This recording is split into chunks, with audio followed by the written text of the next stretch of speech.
जय जय रघुवीर समर्थ समर्थ म्हणतात की या कलियुगामध्ये मनुष्यातला माणुसकीपणा विसरत चालला आहे. समर्थ म्हणतात की या कलियुगामध्ये मनुष्यामध्ये माणुसकीपणा हा पूर्णपणे विसरत चाललेला आहे. म्हणून समर्थ म्हणतात की माणुसकीपणा आपल्यामध्ये आता थोडाही शिल्लक राहिलेला नाही. आणि म्हणून समर्थ म्हणतात की माणुसकीपणा आपल्याला आता जपता आलं पाहिजे, एकमेकांना आधार देता आलं पाहिजे. समर्थ म्हणतात की मोबाईल आल्यापासून समर्थ म्हणतात की मोबाईल आल्यापासून माणसातला संवाद कमी होत चालला आहे. मोबाईल आल्यापासून माणसातला संवाद कमी होत चालला आहे आणि हळूहळू माणुसकीला तडा पडत चालला आहे. हळूहळू माणुसकीला तडा पडत चालला आहे आणि माणुसकी विसरतच चालले आहे. मनुष्य हा माणुसकीला विसरतच चाललेला आहे. आणि म्हणून समर्थ म्हणतात की मनुष्य हा संसारासाठीही दिवसभर धावपळ करत असतो. समर्थ म्हणतात की संसारासाठी मनुष्य हा दिवसभर धावपळ करतो. समर्थ आपल्याला कधीही सांगत नाहीत की संसारासाठी तू काहीही करू नको. समर्थ म्हणतात की तू संसारासाठी कर, पण कुठेतरी तुला ब्रेक लावता आलं पाहिजे, कुठेतरी तुला थांबता आलं पाहिजे, थोडा वेळ तरी तुला थांबता आलं पाहिजे, असं समर्थांनी आपल्याला ते सांगितलं. आणि म्हणून समर्थ म्हणतात की धनाच्या श्रीमंतीपेक्षा मनाची श्रीमंती फार मोठी असते. धनाच्या श्रीमंतीपेक्षा मनाची श्रीमंती फार मोठी असते. आणि ती ज्याच्याकडे आहे, मनाची श्रीमंती ज्याच्याकडे आहे या जगात, तोच व्यक्ती मोठ्या मनाचा आहे, असं समर्थांनी आपल्याला इथे सांगितलं. आणि म्हणून समर्थ म्हणतात की दगडात देव दिसतो. म्हणून समर्थ म्हणतात की आपल्याला दगडात देव दिसतो, गायीमध्ये माता दिसते. समर्थ म्हणतात की मनुष्याला दगडामध्ये देव दिसतो, गायीमध्ये माता दिसते आणि कावळ्यामध्ये सर्व पूर्वज दिसतात. कावळ्यामध्ये सर्व पूर्वज दिसतात, पण मनुष्याला माणसामध्ये मात्र माणूस कधीही दिसत नाही. मनुष्याला मात्र माणसामध्ये माणूस कधीही दिसत नाही, असं समर्थांनी आपल्याला इथे सांगितलं. आणि म्हणून समर्थ म्हणतात की आपल्याला माणुसकी जपता आली पाहिजे, असं समर्थांनी आपल्याला इथे सांगितलं. एकदा एका व्यक्तीने स्वामी विवेकानंदांना एक प्रश्न विचारला की स्वामी, मी फार गरीब आहे आणि तुम्ही मला सांगितलं की इतरांना मदत कर, इतरांचा आशीर्वाद घे, इतरांची सेवा कर, तुझ्या हातून जेवढं होतंय तेवढं कर. पण स्वामी, मी तर गरीब आहे, मी इतरांची सेवा काय करणार, माझ्याकडे पैसा नाही. त्यावेळेस स्वामी विवेकानंदांनी त्या व्यक्तीला मात्र खूप छान उत्तर दिलं. स्वामी विवेकानंद म्हणाले, हे बघ बाळा, तुला सेवा करायचीच असेल ना तर पैशाची गरज लागत नाही. तू अनेक प्रकारे सेवा करू शकतोस. तू तहानलेला पाणी देऊ शकतोस, भुकेजलेला अन्न देऊ शकतोस. एखादा जर वयस्कर व्यक्ती असेल आणि त्याला जर रोड ओलांडायला त्रास होत असेल तर तू त्याचा हात धरून त्याला पलीकडेही सोडवू शकतोस. तू पशुपक्ष्यांना धान्य ठेवू शकतोस, तू पशुपक्ष्यांना पाणी ठेवू शकतोस.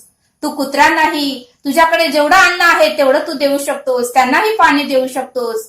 आणि सर्व कोकिळा, कावळा यांनाही झाडावर तू धान्य ठेवू शकतोस. तुझ्याकडे बरेच काही काम आहेत, ती तू करून पुण्याई तू मिळवू शकतोस. आणि तुझ्याकडे पैसाच असावा असं काही नाही. तू जर इतर कोण दुःखात असेल, कष्टात असेल, वेदनेत असेल, इतरांना पुढचा मार्ग दिसत नसेल तर तू त्यांना आधाराचे 2 शब्द सांग. योग्य तो मार्ग कोणता आहे तो त्यांना सांग आणि अयोग्य मार्ग कोणता आहे तोही त्यांना तू पटवून दे. तुझ्याकडे बरंच काही करण्यासारखं आहे आणि बरंच काही तू करू शकतोस, असं स्वामी विवेकानंदांनी त्या व्यक्तींना समजावून सांगितलं. आणि मग त्या व्यक्तीला सर्व काही समजलं आणि त्यांनी स्वामी विवेकानंदांना साक्षात दंडवत घातला. मग समर्थ म्हणतात की सेवा करण्यासाठी, इतरांची सेवा करण्यासाठी, पुण्य मिळवण्यासाठी आणि आशीर्वाद घेण्यासाठी पैसाच असावा असं काही नाही. आपण बऱ्याच गोष्टीने इतरांचे आशीर्वाद घेऊ शकतो, इतरांची सेवा करू शकतो, असं समर्थांनी आपल्याला इथे सांगितलं. आणि ते पटवून सांगण्यासाठी समर्थ आपल्याला एक बोध सांगतात. समर्थ म्हणतात की 4 जण आपल्या 4 व्हीलर गाडीमधून दिल्लीला त्यांची मीटिंग होती. 4 जण आपल्या 4 व्हीलर गाडीमधून दिल्लीसाठी निघाले होते.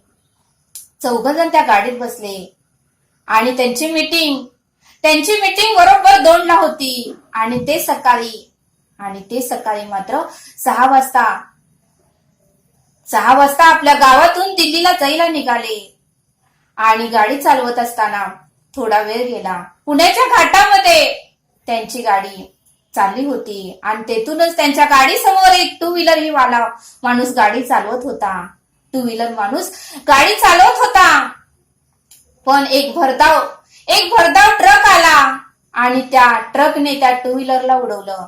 भरधाव ट्रक आला आणि त्या टू व्हीलरला त्या ट्रकने उडवलं आणि तो ट्रकवाला घाबरून तसंच पुढे स्पीडने गेला. त्यावेळेस मात्र तो माणूस बेशुद्ध पडला. टू व्हीलर वाला माणूस बेशुद्ध पडला, कारण त्याच्या डोक्याला लागलं होतं आणि ह्या चौघांची गाडी मात्र त्याच्या मागेच होती. ह्या चौघांनी गाडी थांबवली. चौघांना काहीच कळेना, कारण मीटिंगला तर जायचं होतं आणि जर आपण इथं थांबलो तर वेळ होणार आणि मीटिंग होऊ शकेल असं त्यांना वाटू लागलं. पण त्यामध्ये ड्रायव्हिंग करणारा व्यक्ती होता. फोर व्हीलर मध्ये ड्रायव्हिंग करणारा म्हणला की हाच जर आपला भाऊ असला असता तर आपण असंच त्याला टाकून गेलो नसतो. दुसरा म्हणला हाच जर आपला नातेवाईक असला तर आपण असं टाकून गेलो नसतो. तिसरा म्हटला जर आपला जिवलग मित्र असला असता तर आपण असंच याला सोडून गेलो नसतो. असं चौघांचे 4 मतं झाली आणि चौघांनीही ठरवलं एखाद्या वेळेस मीटिंग चुकली तरी चालेल, पण ह्या व्यक्तीचा जीव मात्र आपण वाचवायचा. आणि त्या चौघांनी त्याची टू व्हीलर उचलून एका साईडला लावली आणि त्यालाही आपल्या कारमध्ये बसवलं आणि त्यांना जे हॉस्पिटल दिसल त्या हॉस्पिटलमध्ये त्यांनी त्या व्यक्तीला ऍडमिट केलं. आणि डॉक्टरांनी डोक्याला लागलं होतं, त्यामुळे ताबडतोब डॉक्टर म्हणले ऑपरेशन करावे लागेल. त्यांनी ताबडतोब त्या व्यक्तीला ऑपरेशन थिएटरमध्ये नेलं. डॉक्टरांनी त्या चौघांना सांगितलं की तुम्हाला 1 लाख रुपये आता भरावे लागतील. आम्ही ऑपरेशन सुरू करतो, कारण वेळ जर घालवला तर ह्या व्यक्तीचा जीवही जाऊ शकतो. बाकीचे प्रोसेस आपण नंतर करूया, पोलीस वगैरे सर्व काही ते आपण नंतर बघूया. त्यावेळेस ते चौघही म्हणाले ठीक आहे आणि चौघांनीही 25-25 हजार ऑनलाईन डॉक्टरांच्या अकाउंटवर ट्रान्सफर केले आणि डॉक्टरांनी हे ऑपरेशन करायला चालू केलं.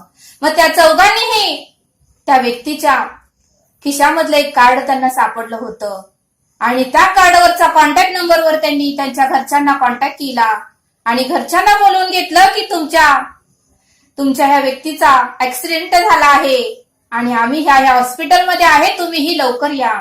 त्यावेळेस त्यांच्या घरचेही त्या हॉस्पिटलमध्ये पोहोचले आणि त्या चौघांनीही त्या घरच्यांना सांगितलं की असा ह्या ठिकाणी ऍक्सिडेंट झाला आणि आम्ही त्याला इथे ऍडमिट केलं. 1 लाख रुपयेही भरले. डॉक्टर ऑपरेशन करत आहेत आणि ते थोड्या वेळातच त्यांचं ऑपरेशन होईल. त्यावेळेस ते घरच्यांनी त्या चौघांचेही आभार मानले आणि त्यांच्या डोळ्यात अश्रू यावं लागले. खरंच तुम्ही देव माणूस आहात आणि तुमच्यामुळेच आज ती व्यक्ती ह्या दवाखान्यात ऍडमिट झाली आहे आणि तिचं ऑपरेशनही सुरू आहे. त्या घरच्यांना फार आनंद झाला आणि त्या घरच्यांनी त्यांना 2 लाख रुपये देऊ केले. 1 लाख रुपये डॉक्टरची फी त्यांनी दिली होती ते आणि 1 लाख रुपये तुम्हाला बक्षीस म्हणून. पण त्या चौघांनीही पैसे घ्यायला नकार दिला. ते म्हणाले की आम्हाला बक्षीस म्हणून पैसे काही नको, तुम्ही फक्त आम्हाला आशीर्वाद द्या. आम्ही आता मीटिंगला चाललो आहे आणि आम्हाला फक्त आशीर्वाद द्या. माणुसकी या नात्याने आम्ही केलं. आमचा जर भाऊ असला असता, आमचा जर जीवलग मित्र असला असता तर आम्ही असंच त्याला टाकून गेलो नसतो. त्यावेळेस मात्र त्यांनी त्या व्यक्तींकडून पैसे घेतले नाहीत आणि ते चौघही म्हटले आम्ही आता मीटिंगला जातोय, पण येताना मात्र आम्ही नक्कीच तुम्हाला भेटायला येऊ. आणि ते चौघही पुन्हा मीटिंगसाठी निघाले.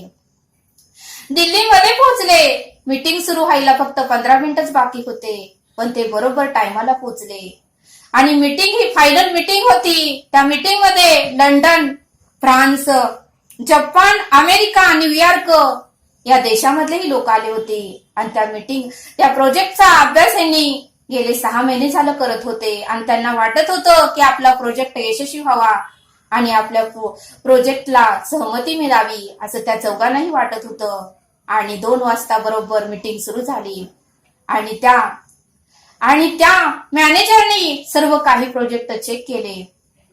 जो काही डायरेक्टर होता त्यानेही सर्व प्रोजेक्ट चेक केले आणि 4 वाजले त्यांना 1 तास बाहेर थांबायला सांगितलं आणि 5 वाजता सर्वांना आतमध्ये बोलवलं आणि फायनल रिझल्ट झाला. आणि फायनल रिझल्ट म्हणजे ह्या चौघांचंच प्रोजेक्ट त्यांनी डन केला. या चौघांचाच प्रोजेक्ट त्यांना आवडला आणि त्यांना 1 करोडची ऑर्डर मिळाली आणि सक्सेसफुल ह्यांचा प्रोजेक्ट झाला. त्यावेळेस मात्र त्या चौघांनाही भरपूर आनंद झाला की देशाविदेशातले लोक येऊनही ह्यांनी मात्र ह्यांच्या प्रोजेक्टवर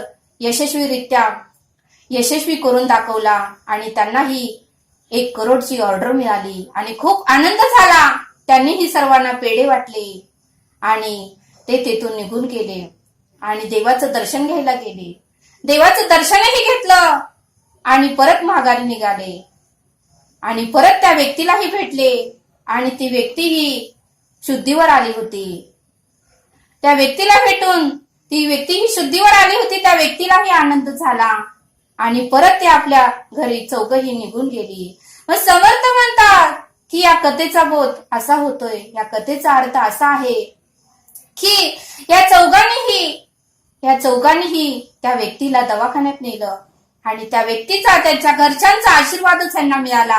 कारण परमेश्वरानेही त्या चौघांची परीक्षा घेतली. परमेश्वराला वाटलं की ह्यांना माणुसकी महत्वाची आहे का ह्यांना पैसा महत्वाचा आहे. कारण ह्यांचा प्रोजेक्टही मोठा होता आणि ह्यांनी 6 महिने त्या प्रोजेक्टवर काम केलं होतं आणि 1 करोडची त्यांना ऑर्डर मिळणार होती आणि म्हणून परमेश्वरांनी त्यांची परीक्षा घेतली. पण हे चौघही त्या परीक्षेत यशस्वी झाले आणि म्हणून परमेश्वरानेही त्यांना मोठं असं त्याचं पुण्याची भरपाई दिली आणि मोठा असा आनंद त्यांना मिळवून दिला. आणि म्हणून समर्थ म्हणतात की उत्तम कर्म केलेलं कधीही वाया जात नाही, त्याचं फळ आपल्याला नक्कीच मिळतं. आणि म्हणून समर्थ म्हणतात की आपल्याला माणुसकी जपता आली पाहिजे असं समर्थांनी आपल्याला इथे सांगितलं. आणि म्हणून समर्थ म्हणतात की आज पेरूचं रूप लावलं तर उद्या लगेच पेरू खाता येत नाही, त्यासाठी वेळ जाऊ द्यावा लागतो. आणि म्हणून समर्थ म्हणतात की उत्तम कर्म करत जावा, पुढे आपल्याला उत्तमच फळ मिळणार आहे असं समर्थांनी आपल्याला इथे सांगितलं. आणि म्हणून समर्थ म्हणतात की एखाद्याचे दुःख जर कमी करता येत नसेल तर त्याला त्रास तरी देऊ नका. एखाद्याचं दुःख जर कमी करता येत नसेल तर चालेल, पण त्याच्या जखमेवर मात्र फुंकर कधीही मारू नका असं समर्थांनी आपल्याला इथे सांगितलं. आणि म्हणून समर्थ म्हणतात की दुसऱ्याला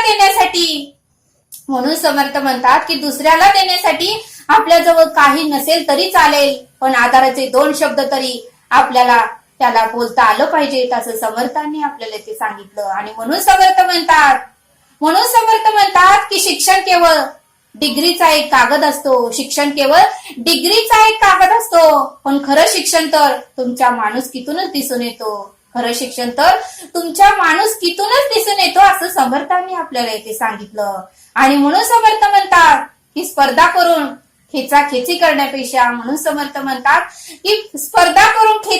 करण्यापेक्षा एकमेकांना कमी लेखण्यापेक्षा एकमेकांच्या मनाचा विचार करून, एकमेकांच्या दुःखाचा विचार करून आपल्याला होईल तेवढी मदत इतरांना करता आली पाहिजे असं समर्थांनी आपल्याला इथे सांगितलं. आणि म्हणून समर्थ म्हणतात की रक्तगट कुठलाही असो, रक्तात मात्र माणुसकी असली पाहिजे असं समर्थांनी आपल्याला इथे सांगितलं.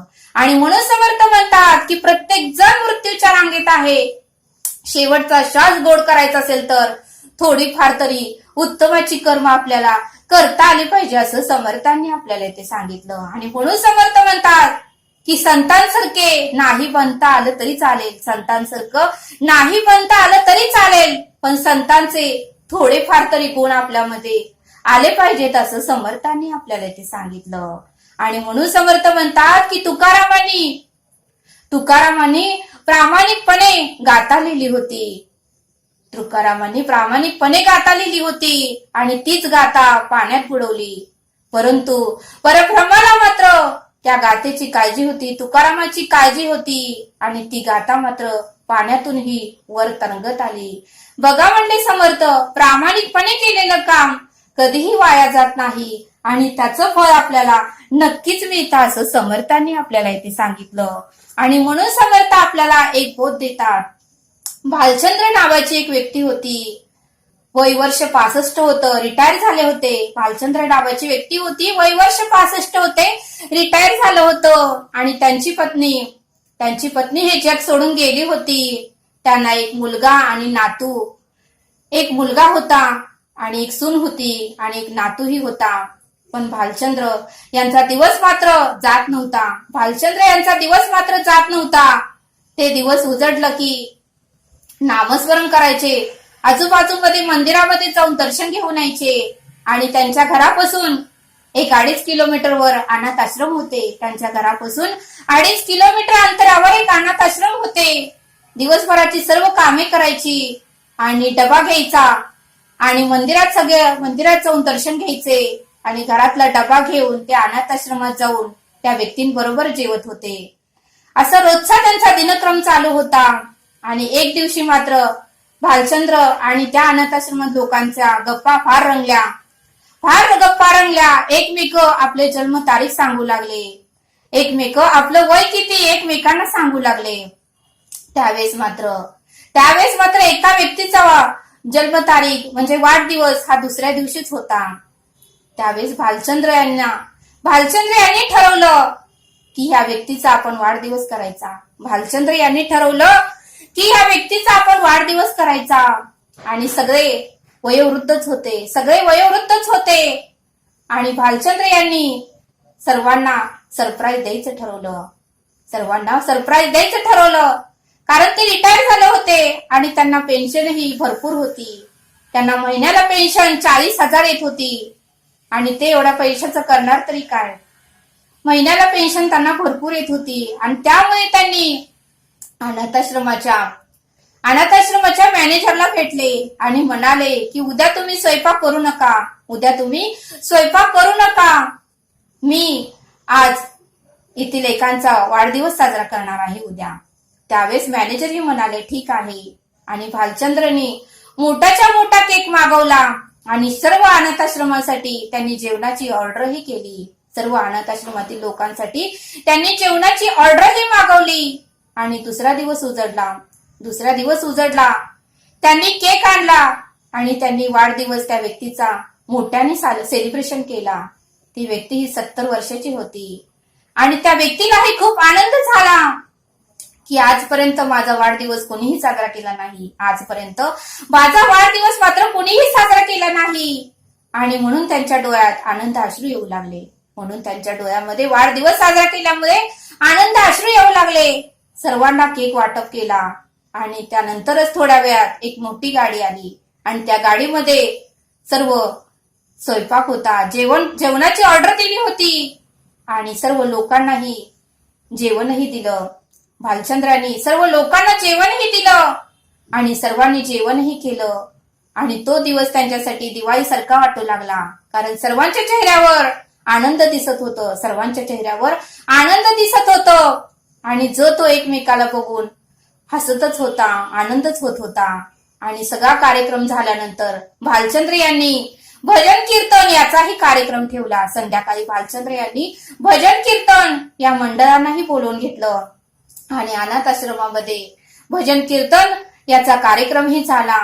एवढा कार्यक्रम उत्तमाचं झाला, एवढं भजन उत्तमाचं झालं की जणू काही त्या अनाथ आश्रमात संत लोकच आले आहेत असं सर्वांना वाटू लागलं. जणू काही त्या अनाथ आश्रमात संत लोकच आले आहेत असं वाटू लागलं. आणि दणानून असा कार्यक्रम उत्तमाचा झाला आणि सर्वकडे आनंदाचं वातावरण, सर्वकडे नामस्मरणाचं वातावरण आणि सर्वजण खुश झाले आणि सर्वांना आनंद भेटला. सर्वांना जणू काही आज दिवाळीच आहे असं वाटू लागलं. आणि सर्वांनी भालचंद्र यांचा मनापासून आभार मानले आणि भालचंद्र यांना मनापासून शुभेच्छा दिला. मग समर्थ म्हणतात की या कथेचाही बोध आपल्याला असा मिळतो की माणसाने माणुसकी जपली पाहिजे. भालचंद्रनेही सर्व वृद्ध लोकांच्या चेहऱ्यावर आनंद दिला. त्यांनीही आपली माणुसकी जपली. त्यांनाही त्यांनी सरप्राईज दिलं, त्यांचाही बर्थडे साजरा केला. मग समर्थ म्हणतात की आपल्यालाही माणुसकी जपता आली पाहिजे. कारण आनंद हे कोटी रुपये दिले, करोड रुपये दिले तरी विकत मिळत नाही. समाधान हे कोटी रुपये दिले, करोड रुपये दिले तरी मिळत नाही. आणि शांती ही किती जरी पैसे दिले तरी मिळत नाही. ते आपल्या कर्मातून, उत्तम वागण्यातून आणि उत्तम विचारातूनच आपल्याला मिळवावी लागते असं समर्थांनी आपल्याला इथे सांगितलं. आणि म्हणून समर्थ म्हणतात की घड्याळ जरी सोन्याचं असलं तर त्यामध्ये सेलच नसेल तर त्याची किंमत शून्यच असते. म्हणून समर्थ म्हणतात की घड्याळ जरी सोन्याचं असलं पण त्यामध्ये जर सेलच नसेल तर त्याची किंमत शून्यच असते. तसंच माणसाचंही आहे. माणूस कितीही मोठा असला, करोडो रुपये जरी त्याच्याकडे असले, पण त्याच्याकडे जर माणुसकीच नसल तर तो मनुष्याची किंमत ही शून्यच आहे. त्यामध्ये जर माणुसकी शिल्लक नसेल तर त्याची ही किंमत शून्यच आहे असं समर्थांनी आपल्याला इथे सांगितलं. आणि म्हणून समर्थ म्हणतात की पैशाने मृत्यू, समाधान, शांती विकत घेऊ शकत नाही. यम जरी आला तरी त्याबरोबर आपल्याला जावंच लागतं. सर्व इस्टेट, प्रॉपर्टी येथे सोडून जावे लागते. आणि त्या यमाला जरी म्हणलं की पैसे घे पण मला अजून जीवदान दे, तर तो मात्र आपलं काही ऐकत नाही. आणि म्हणून समर्थ म्हणतात की जाताना तर आपल्या बरोबर काय येतं, आपण कमवलेली माणुसकी आणि आपण मिळवलेलं पुण्य आणि आपण केलेलं सत्कर्म हेच आपल्या बरोबर येणार आहे. आणि म्हणून समर्थ म्हणतात की कोरोनापासून आपल्याला माणसामध्ये किती माणुसकी आहे हे समजले. कोरोना आल्यापासून आपल्याला माणसामध्ये किती माणुसकी आहे हे समजले. आणि त्यासाठीच परमेश्वराने कोरोनासारखा आजार पाठवून आपल्या सर्वांची परीक्षा घेतली. आणि त्या परीक्षेमध्ये जो पास झाला तो परमेश्वराचा लाडका भक्त झाला. त्या परीक्षेमध्ये जो पास झाला तो परमेश्वराचा लाडका भक्त झाला. आणि म्हणून समर्थ म्हणतात की मरावे परी कीर्ती रूपी उरावे, मरावे परी कीर्ती रूपी उरावे असं समर्थांनी आपल्याला इथे सांगितलं. आणि म्हणून समर्थ म्हणतात की माणसातील माणुसकी आपण जपली पाहिजे. इतरांना मनापासून आनंद देण्याचा प्रयत्न आपण केला पाहिजे असं समर्थांनी आपल्याला इथे सांगितलं. समर्थ आपल्याला एक श्लोक देतात. मना कोप आरोप नाते नसावी, मना बुद्धी ते साधू संगी वसावी, मना नष्ट चांडाळ तो संग त्यागी, मना होई रे मोक्ष भागी विभागी. या श्लोकाचा अर्थ समर्थ सांगतात की हे मना तू आपल्या ठाई, हे मना तू आपल्या ठाई क्रोधाची उत्पत्तीच होऊ देऊ नकोस. हे मना तू आपल्या ठाई क्रोधाची उत्पत्ती होऊ देऊ नकोस. मनामध्ये विषय वासना उत्पन्न होऊ नये, मनामध्ये विषय वासना उत्पन्न होऊच नये. आणि क्रोधादी विकारांनी मन विटाळू नये, क्रोधादी विकारांनी मन विटाळू नये.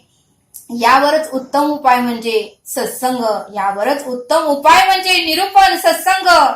त्यासाठी बुद्धी साधू संगतीत रमावी, त्यासाठी आपली बुद्धी साधू संगतीतच रमावी. आणि विकाररूपी नष्ट चांडाळाचा तर संगच नको, विकाररूपी नष्ट चांडाळाचा तर संगच नको.